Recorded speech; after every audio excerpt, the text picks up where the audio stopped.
Mpenzi mtazamaji wa Hope Channel Tanzania, Bwana Yesu asifiwe. Ninakukaribisha tena kufuatilia kipindi hiki cha Adelante. Neno Adelante ni neno la Kihispania lenye maana ya songa mbele. Na mimi ambaye ninakuletea kipindi hiki siku ya leo ni mchungaji Baraka Bernard Masalu, mchungaji wa kanisa la Waadventista wa Sabato. Na kabla sijaanza kipindi hiki, basi tuombe. Baba uketie mahali pa juu mbinguni, ninakushukuru kwa wema na fadhili zako za pekee. Umeendelea kutuongoza, umeendelea kutusimamia, umeendelea kutupigania na kutuleta leo tena kwa ajili ya kazi yako na neno hili. Mbele yangu kuna mpenzi mtazamaji ameacha muda wake na kazi zake nyingine kwa ajili ya kufuatilia neno hili. Ninaomba umuongoze kwa namna ya pekee ili neno la leo likamsogeze karibu na wewe zaidi. Yote yafanyike upendavyo kwa jina la Yesu. Amen. Leo tena tutakuwa tuna somo ambalo lina kichwa kinasema mchague neno. Mchague neno ndilo somo ambalo tunajifunza katika hii siku ya leo.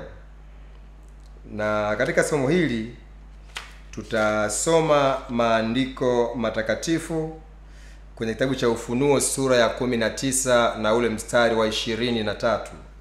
Ufunuo 19 na ule mstari wa 23. Mstari wa 13. Ufunuo 19:13. Naye amevikwa vazi lililochovywa katika damu, na jina lake aitwa Neno la Mungu. Nitarudia. Naye amevikwa vazi lililochovywa katika damu, na jina lake aitwa Neno la Mungu. Mchague neno ndilo somo la siku ya leo.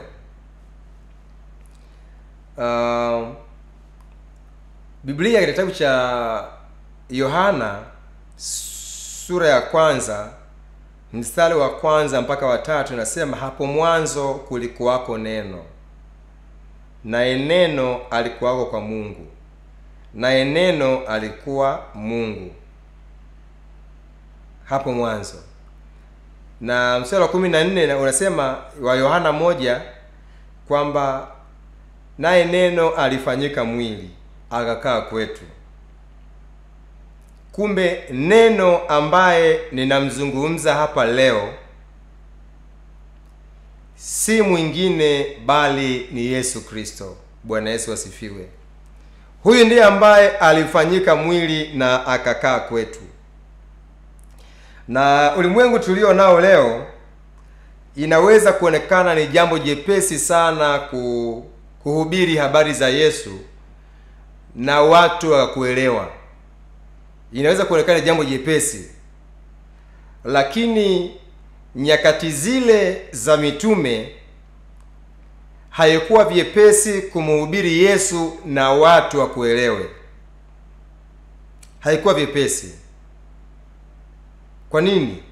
Kwa sababu Yesu alikufa kifo cha msalaba, ambacho kifo hicho cha msalaba kilikuwa ni kifo ambacho ni cha kudharauliwa, ni cha aibu. Waliokuwa wanauliwa msalabani ni watu ambao walikuwa wanaonekana ni wahalifu, ni watu ambao walikuwa wanatajwa kuwa wanalaana, ni watu ambao walikuwa wanaonekana hawafai kitu, majambazi wenye sifa mbaya, ndio ambao walikuwa wanatundikwa msalabani na kuuawa. Na kimsingi adhabu ya msalaba ilianzishwa kwa Warumi, ilianzishwa na Warumi. na ilikuwa ni kwa ajili ya waharifu. Na ikitokea mtu alionekana mtaani amebeba msalaba, alikuwa anaonekana ni mtu wa ajabu, ni mtu mhalifu, ni mtu aliyepiga tukio, anaenda kusurubishwa, anaenda kuadhibiwa. Kwa hiyo kuhubiri habari za Yesu, neno ambaye amekufa msalabani, halikuwa jambo rahisi. Halikuwa jambo rahisi kabisa. Na ilikuwa ni vigumu watu kumchagua huyu neno. Ilikuwa ni vigumu watu kuchagua neno sahihi ambaye ni Yesu mwenyewe. Ilikuwa ni vigumu sana, kwa sababu ya aina ya kifo alichokufa. Leo hii ni kawaida, kwenye baadhi ya makanisa misalaba imewekwa, kwenye michoro ya kwenye vitabu misalaba imewekwa. Kuna kipindi msalaba unatembezwa barabarani, kuna wengine wanavaa msalaba hiyo. Lakini zama zile ilikuwa ni jambo la ajabu kufanya hivyo.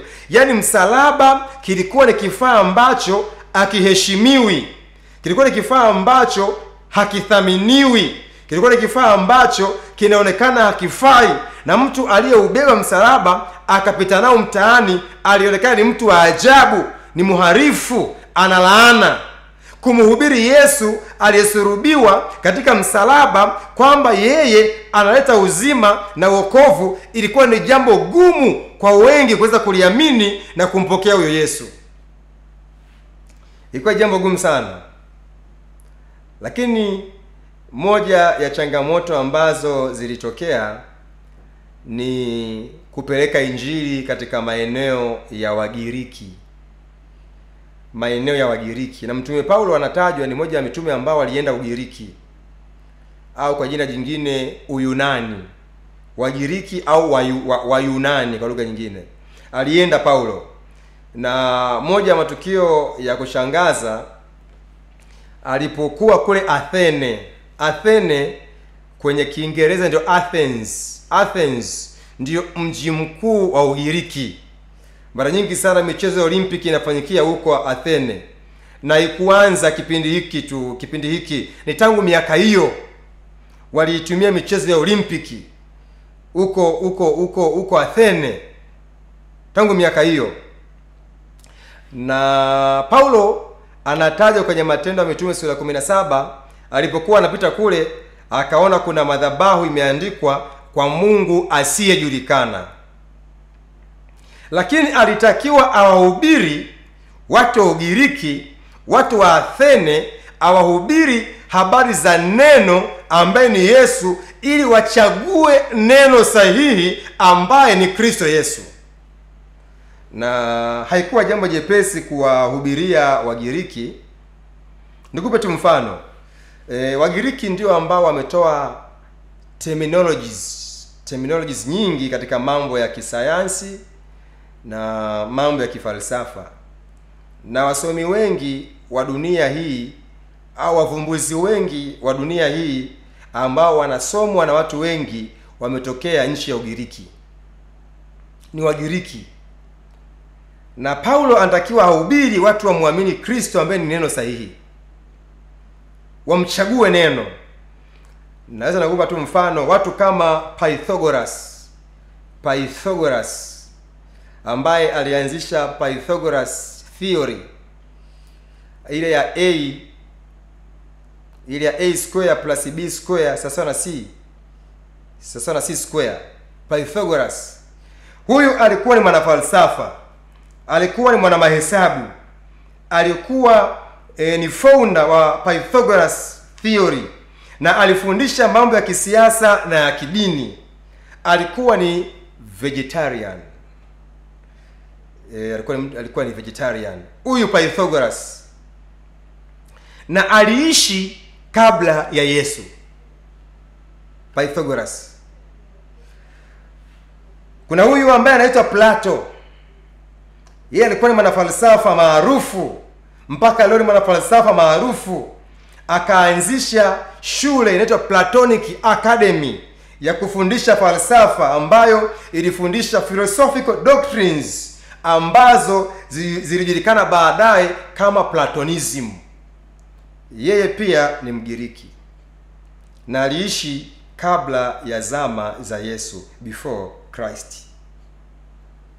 Kuna huyu anaitwa Aristotle, ambaye naye ni mwanafalsafa, mwana mahesabu pia, ambaye ni mwanafunzi wa Plato. Alisomea Platonic Academy na alianzisha shule ya falsafa inaitwa Peripatetic School. Alianzisha shule hiyo Aristotle, naye pia aliishi before Christ. Kuna huyu anaitwa Archimedes, ambaye alianzisha Archimedes Principle. Wengi tumeisoma tukiwa kidato cha kwanza. Huyu alikuwa ni mwana mahesabu, mwana fizikia, engineer, astronomer na mgunduzi wa vitu mbalimbali. Hiyo ndiyo hali ya nchi ya Ugiriki, na hapa wanakwenda mitume. Anakwenda Paulo kuwahubiria wamchague Yesu. Watu ambao ni wanafalsafa, watu ambao ni wanafizikia, astronomers, wana mahesabu, anaenda kuwahubiria wamwamini Yesu. Watu ambao walitumia michezo mikubwa kwa ajili ya kuweza kuabudu miungu yao.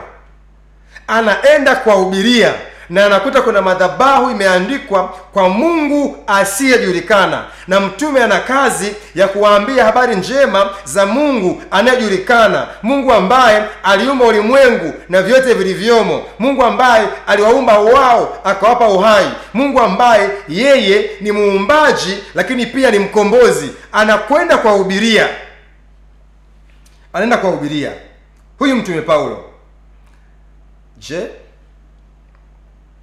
ingekuwa jambo jepesi kwa hawa kumchagua Yesu katika maisha yao? Ingekuwa jambo jepesi kumchagua Yesu katika maisha yao?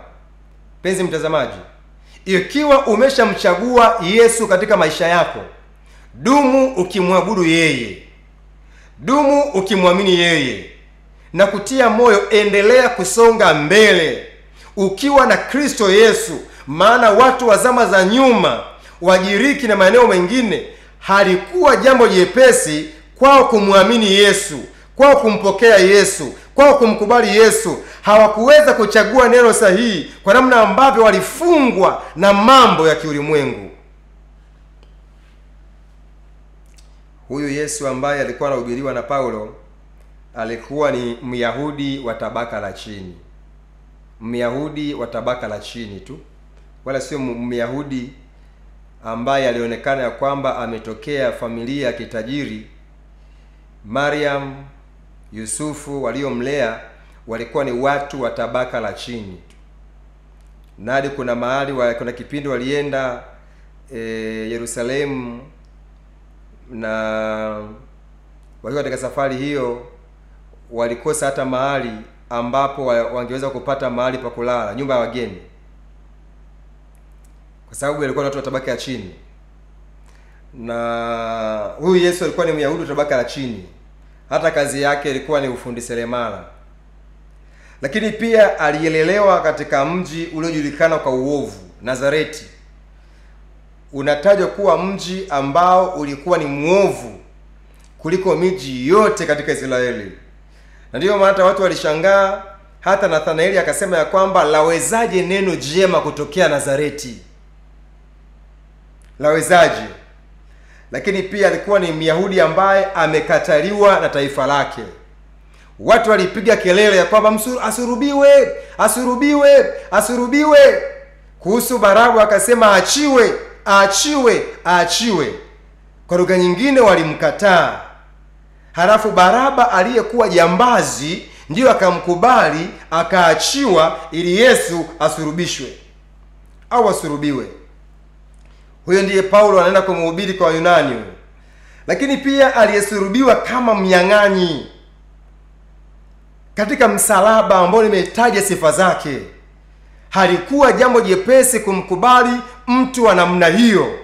Wagiriki wamkubali, lakini habari njema ni kwamba Yesu alipohubiriwa, Yesu alipotangazwa neno sahihi, Paulo akiwa pale Areopago kwenye madhabahu iliyoandikwa kwa Mungu asiyejulikana, watu kadhaa pale Areopago walimwamini wakampokea Yesu, japokuwa wengine walimkataa Kristo. Na mojawapo ya watu ambao walimkubali na kumpokea Yesu anaitwa Dionisio Mwareopago na baadhi ya wanawake. Na unajua Wagiriki ni watu wazuri, sifa zao tumezisoma hapa za kisomi na za kielimu. Tumezisoma hapa. Wagiriki ni watu wazuri, maana wao kama kuna jambo jipya hawakatai kusikiliza, wanakubali kusikiliza. Kwa walimkaribisha Paulo ili wamsikilize katika elimu yake mpya. Hao ni watu wazuri sana. Kuna wengine ukiwapelekea habari za Yesu wanafunga vioo, hawataki kabisa kusikiliza, kwa sababu anayempelekea anamuona ya kwamba ana imani tofauti na ya kwake, ana dhehebu tofauti na la kwake. Hivyo sivyo walivyokuwa Wagiriki. Walikuwa wanafungua mlango wa kusikiliza habari za Yesu. Bwana asifiwe. Ninakutia moyo kufungua mlango wa kusikiliza habari za Yesu, ili uweze kuchagua neno sahihi, kumchagua neno ambaye ni Yesu mwenyewe. Bwana asifiwe. Paulo akahubiri, wakaamini wachache, wakachagua neno sahihi. Wewe leo ni kipi ambacho kinakufanya usimchague Yesu? Ikiwa Wagiriki, mahali ambapo Pythagoras ametokea, Plato, Aristoto, Archimedes wametokea na wameishi kabla ya Yesu, ujumbe ulipohubiriwa, neno liliposemwa, hawa watu wa Ugiriki huko ambako wasomi wanatokea walimwamini Yesu. Ila kuna watu wanaona tu usomi walionao unatosha, hawana haja ya kumwamini Yesu na kumwabudu Yesu na kufuata njia ya Yesu. Wanaishi maisha ya kipagani, maisha ya ulevi, maisha ya uasherati, maisha ya uzinzi, maisha ya kutegemea ushirikina, kwa sababu tu wana uwezo, wana elimu na wana pesa. Wanasahau ya kwamba elimu walionayo, mali walizonazo, vyeo walivyonavyo, pesa walizonazo, aliyewapa sio mwingine bali ni neno ambaye ni Yesu Kristo.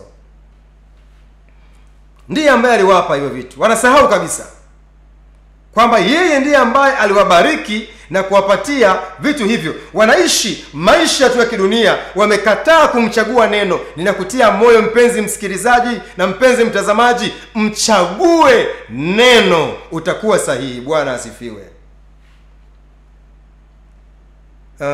Sikiliza. Wayunani waliamini kulikuwa na haja ya kuinua jamii ya wanadamu. Waliamini kulikuwa na haja ya kuinua, uplift jamii ya wanadamu. Lakini walichukulia kuwa kujifunza falsafa na kujifunza sayansi ilikuwa ndio njia ya kufikia kilele cha juu cha kuinuliwa na kuheshimiwa na wanadamu. Haleluya. Na ndiyo maana wasomi wengi wanatoka huko. Lakini leo nina habari njema ya kwamba njia ya kufikia kilele cha juu na kuinuliwa na kuheshimiwa ni kumchagua Yesu katika maisha yako. Bwana asifiwe. Na ndiyo maana katika kitabu cha Yohana sura ya 12 mstari wa 26, maandiko yanasema, mtu akinitumikia, Yesu ambaye ni neno anaongea hapo, mtu akinitumikia Baba atamheshimu. Haleluya. Kwa njia ya kuinuliwa kufikia kilele cha juu na kuheshimiwa na wanadamu ni kumwamini Yesu. Bwana asifiwe. Kwa akili za watu wengi wanaoishi wakati huu, msalaba au kafara ya Yesu ni takatifu na ni kitu cha kujivunia, cha kutangaza, na kila mtu anajivunia. Lakini zama za mitume, kumtangaza kama mwokozi wa wanadamu, mtu ambaye amekutana na kifo chake juu ya msalaba, lingekuwa ni jambo la kupuuzwa, kupingwa na kudharauliwa moja kwa moja. Na wale ambao walihubiri habari za msalaba, habari za watu kumchagua Yesu, kumpokea Yesu, walionekana wanauelewa mdogo, akili dhaifu, waliojaribu kuonesha uhusiano kati ya msalaba na wokovu. msalaba na kuinuliwa kwa wanadamu. Walionekana uelewa wao ni mdogo mno, hawajui lolote, kama ambavyo leo watu ambao wanamtangaza Kristo, wanatangaza habari za neno, wanadharauliwa na kuonekana watu ambao wanatafuta tu sadaka na pesa, na watu wanahafifisha ujumbe wa kumchagua neno sahihi, yani Yesu Kristo, kwa sababu akilini mwao wamefunga milango. Wanasema ya kwamba hawa wanatafuta tu sadaka na si vinginevyo. Mikutano ya neno la kumhubiri Kristo, kumhubiri neno, inawekwa pale hadharani, lakini watu hawana muda nayo, watu hawana mpango nayo, kwa sababu wanaona wazi ya kwamba hawa wanatafuta tu sadaka, na hivyo hawamchagui neno. Ulimwengu wa leo una changamoto kubwa sana. Ninakutia moyo mpenzi mtazamaji, leo hii kuchagua neno sahihi. Chagua kumchagua neno ambaye ni Yesu Kristo. Bwana asifiwe. Mchague neno ambaye ni Yesu Kristo. Mchague neno. Ulimwengu wa leo umetoa kipaumbele kwa mambo yasiyofaa. Angalia namna ambavyo katika midundiko watu wanavyojaa.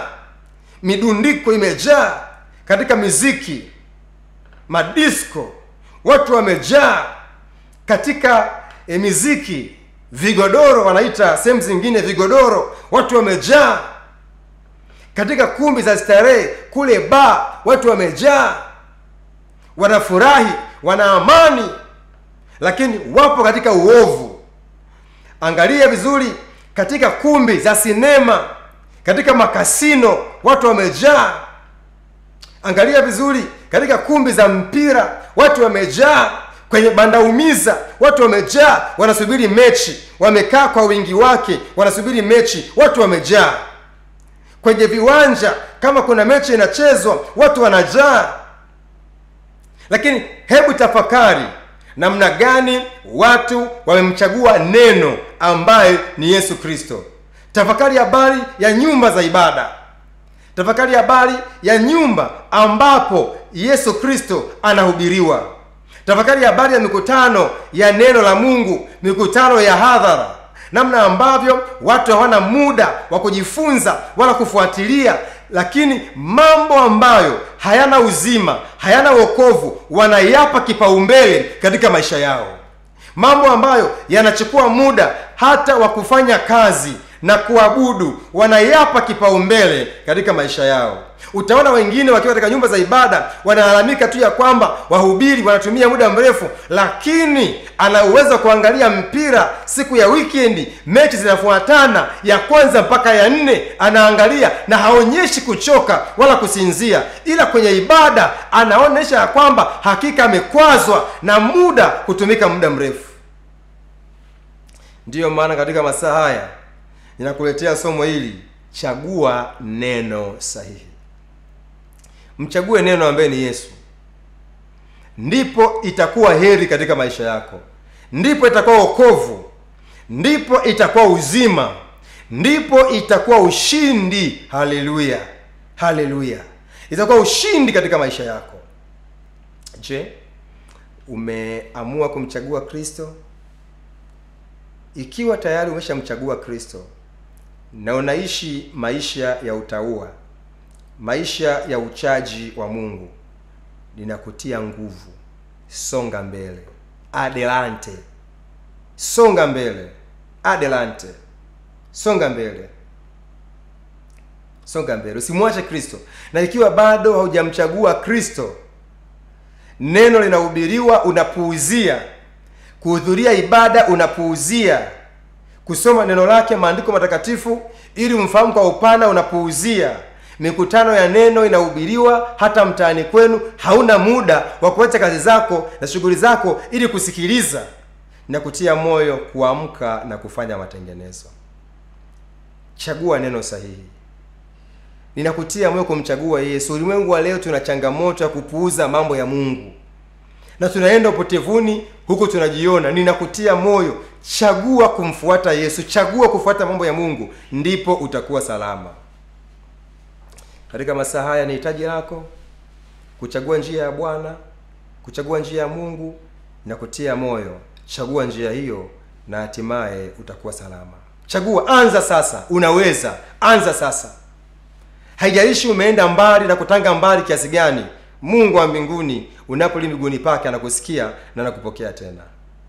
Ikiwa unafanya maamuzi hayo, tumia namba ya simu ifuatayo kunitafuta mimi, mtumishi wa Mungu, Mchungaji Baraka Bernard Masalu: 0762 30 81 71, 0762 30 81 71. Tuombe. Baba wa mbinguni, ninakushukuru umetuongoza kukuchagua wewe, jina lako litukuzwe. Tusamehe kwa kudumu katika dhambi kwa muda mrefu na kuiacha njia yako, ila sasa umetuonyesha tuongoze tukaishi na kuifuata njia hii sawa na mapenzi yako. Kwa jina la Yesu, amen.